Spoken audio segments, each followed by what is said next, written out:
On October 17, 1989, while driving 1989년 10월 17일 퇴근해서 집으로 운전해 가는 중에 캘리포니아주 샌프란시스코의 마켓가와 빌가의 교차로 신호등 가까이 이르렀을 때였습니다. 갑자기 차가 흔들렸습니다. 차 바퀴가 터졌구나 하는 생각이 들었습니다. 그런데 차가 계속 흔들려서 보니 바로 가까이에 버스 한 대가 보였습니다. 저 버스에 부딪혔나 보네 하는 생각이 들었습니다. 그런데도 차는 점점 더 흔들렸습니다. 바퀴 4개가 다 전부 터졌구나 하는 생각이 또 들었습니다. 하지만 차 바퀴가 터진 것도 버스 때문도 아니었습니다.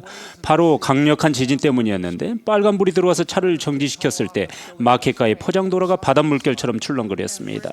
지진이 계속되는 동안 제 바로 앞에 보이는 고층 사무실 빌딩들이 좌우로 흔들렸으며 제 왼쪽 편에 오래돼 보이는 건물 하나에서는 벽돌이 우수수 떨어져 내리기 시작했습니다. 그날 오후 5시 4분에 로마 프리에타 지진이 샌프란시스코만 지역을 강타했습니다. 이 지진으로 샌프란시스코와 오클랜드의 약한 지반 위에 건설된 곳으로 유명한 샌프란시스코만 지역이 심각한 피해를 입었습니다. 샌프란시스코 마리나 지역은 모래와 흙, 돌무더기 및 지하수 함유량이 많은 다른 재료들을 혼합해서 조성한 매립지에 건설된 곳이었습니다. 1906년 샌프란시스코 지진 이후 샌프란시스코만에 돌무더기를 쏟아부어서 조성한 매립지도 있었습니다. 1915년경 이 매립지대에 아파트 단지들이 들어섰습니다. 1989년 지진 당시 수분율이 높아서 견고하지 않았던 진흙과 모래 돌무더기가 마치 액체 더미처럼 변하면서 이 아파트들이 붕괴되고 말았습니다. 건물들이 견고한 기초 위에 건축되지 않았기 때문이었습니다. 이 샌프란시스코 지역은 지진은 제 자신을 비롯해 많은 사람들에게 영향을 미쳤습니다. 저의 경우 그날의 경험을 통해 한 가지 확신을 분명히 갖게 되었는데 인생의 폭풍우나 지진, 재난을 제대로 이겨내려면 스스로를 견고한 기초 위에 세워야 한다는 것이었습니다. 니파인 선지자 힐람에는 우리 삶을 견고한 기초, 곧 예수 그리스도라는 기초 위에 세우는 것이 얼마나 중요한가를 분명하게 알려주었습니다. 그러니 이제 나의 아들들아, 하나님의 아들 곧 그리스도이신 우리 구속주의 반석 위에 너희가 너희의 기초를 세워야 함을 기억하라. 그리하면 악마가 그의 강한 바람을, 참으로 회리바람 가운데 그의 화살들을 내보낼 때, 참으로 그의 우박과 그의 강한 폭풍이 너희에게 부딪힐 때, 그것이 너희를 이겨 비참과 끝없는 재난의 시면으로 너희를 끌어내리지 못하리니 이는 너희가 세워진 반석으로 인함이라. 이는 확실한 기초이니 만일 사람들이 그 위에 세우면 결코 넘어지지 아니할 기초니라.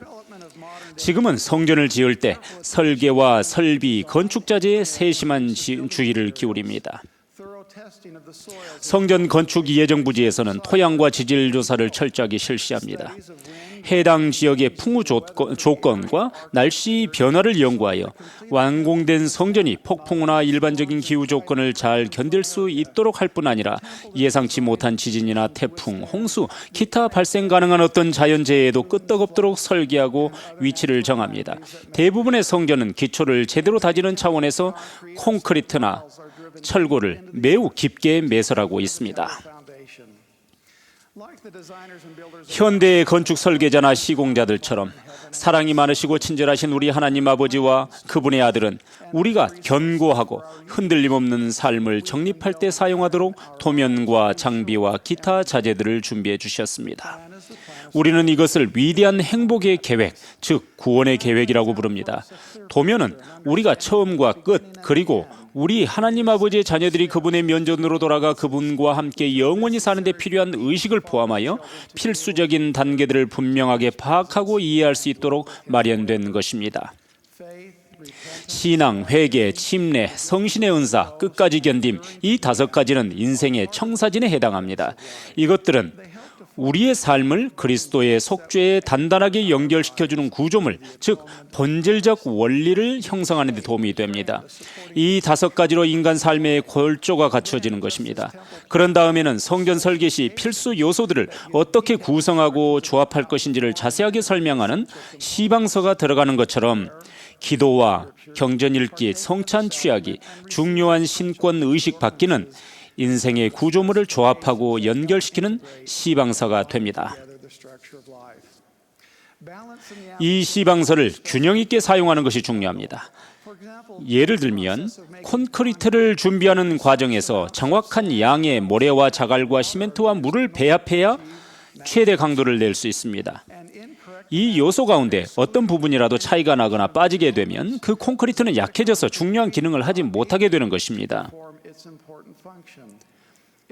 마찬가지로 날마다 개인적으로 기도하고 경전을 읽는 일과 매주 성찬을 취하는 일, 성전의식 같은 신권의식에 자주 참석하는 일 등에서 제대로 균형을 잡지 못하면 영적인 강도가 약화될 위험이 매우 높습니다.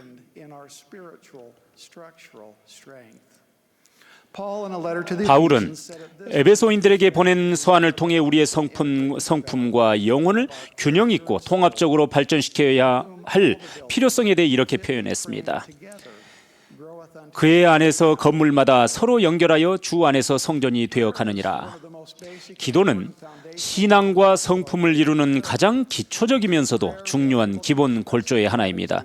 우리는 이 기도를 통해서 하나님께 감사와 사랑과 헌신의 마음을 표현할 수 있습니다.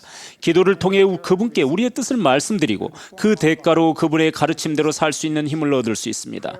기도는 사는 동안 하나님의 영향력, 즉 계시를 얻기 위해 따라갈 수 있는 길입니다. 엘마는 이렇게 가르쳤습니다. 너희의 행하는 모든 일을 주와 의논하라. 그리하면 그가 너를 유익하도록 지도하시리라. 참으로 내가 밤에 누울 때 주께로 누워 그로 네가 잠자는 동안 너를 지키시게 하고 내가 아침에 일어날 때에는 하나님께 드리는 감사로 내 마음이 가득 차게 하라. 이렇게 하면 마지막 날에 내가 들리움을 받으리라. 진지하고 진심 어린 기도를 통해 하나님께 우리의 생각과 느낌과 소망을 털어놓는 것이야말로 숨을 쉬고 음식을 섭취하는 것만큼이나 중요하고도 자연스러운 일이 되어야 합니다. 매일 경전을 탐독하는 것 또한 우리의 신앙과 성품을 키우는 데 도움이 됩니다. 육신의 음식이 필요한 것처럼 영과 영혼은 선지자들의 글에 담겨있는 그리스도의 말씀을 흡족히 취해야 튼튼해집니다. 니파이는 이렇게 가르쳤습니다. 그리스도의 말씀을 흡족히 취하라 했노니 이는 보라 그리스도의 말씀은 너희가 무엇을 행하여야 할지 모든 것을 너희에게 일러주심이니라. 경전을 읽는 것도 좋긴 하지만 그저 읽는 것만으로는 구주의 가르침을 온전히 이해하기가 어렵습니다. 경전에서 가르치는 그리스도의 말씀을 탐독하고 상고하고 적용하다 보면 필멸의 수준에서 이해할 수 있는 범위 이상의 지혜와 지식을 얻을 수 있으며 이는 결과적으로 헌신하겠다는 결심과 영성이 커져서 매사에 최선을 다할 수 있게 됩니다. 삶을 강화시키고 구주라는 기초에 확고하게 뿌리를 내리기 위해서는 매주 성찬을 합당하게 취하는 것도 그 중요한 단계의 하나입니다. 모든 교회 회원은 성찬 의식을 통해 자신의 삶을 미리 들여다보고 했거나 하지 말았어야 할 행동 때문에 회개해야 할 것이 있는지 생각해 본 다음 예수 그리스도의 살과 피를 상징하는 거룩한 빵과 물, 즉 주님의 속죄에 대한 증거물을 취합니다. 진심과 겸손한 태도로 이 성찬을 취한다면 영원한 성약을 새롭게 하고 청결하고 성결하게 되며 항상 주님의 영이 우리와 함께 할 것이라는 약속을 받게 됩니다. 영은 몰타르처럼 서로 접합시키는 성질을 갖고 있어서 모든 것을 성결하게 할 뿐만 아니라 기억나게 해주며 예수 그리스도에 대해서도 반복적으로 증거해주는 역할을 합니다. 합당하게 성찬을 취하면 우리는 예수 그리스도라는 반석에 더욱 단단히 설 수 있을 것입니다. 구주께서는 성역을 베푸시는 동안 우리의 삶을 보호하고 우리의 성품을 강화하는 데 도움이 되는 교리와 원리와 필요한 행동들을 사랑에 입각하여 분명하게 가르쳐 주셨습니다. 주님은 산상수훈을 마치면서 이렇게 말씀하셨습니다. 그러므로 누구든지 나의 이 말을 듣고 행하는 자는 내가 그를 그 집을 반석 위에 지은 지혜로운 사람에 비유하리니 또 비가 내리고 홍수가 나고 바람이 불어 그 집에 부딪히되 그 집이 무너지지 아니하였나니 이는 그 기초를 반석 위에 놓은 연고이니라. 또 나의 이 말을 듣고 행하지 아니하는 자는 그 집을 모래 위에 지은 어리석은 자의 비유되리니 형제자매 여러분, 자신의 집이나 일터나 성스러운 예배의 집을 일부러 모래나 잡석 위에 짓는 사람이나 적절한 도면이나 자재를 사용하지 않고 짓는 사람은 없을 것입니다. 당신에게로 오라고 하신 구주의 권유를 받아들입시다. 우리의 삶을 안전하고 견고한 기초 위에 세우도록 합시다. 예수 그리스도와 그분의 속죄에 단단히 연결된 삶을 살고 매일 기도하고 경전 공부를 하며 매주 성찬을 취하는 것을 포함해 우리 행복을 위해 마련하신 그분의 계획을 정성스럽게 따른다면 우리는 강건하게 될 것이며 참된 개인적인 성장과 지속적인 개종을 경험하게 되고 삶의 폭풍과 재난을 제대로 이겨낼 힘을 더 잘 갖추게 될 것이며 약속된 기쁨과 행복을 누리게 되고 우리의 삶이 견고한 기초 위에 세워졌다는 확신을 갖게 될 것이라는 사실을 겸손하게 간증드립니다. 바로 이 기초는 결코 무너지지 않습니다. 예수 그리스도의 거룩한 이름으로 말씀드립니다. 아멘.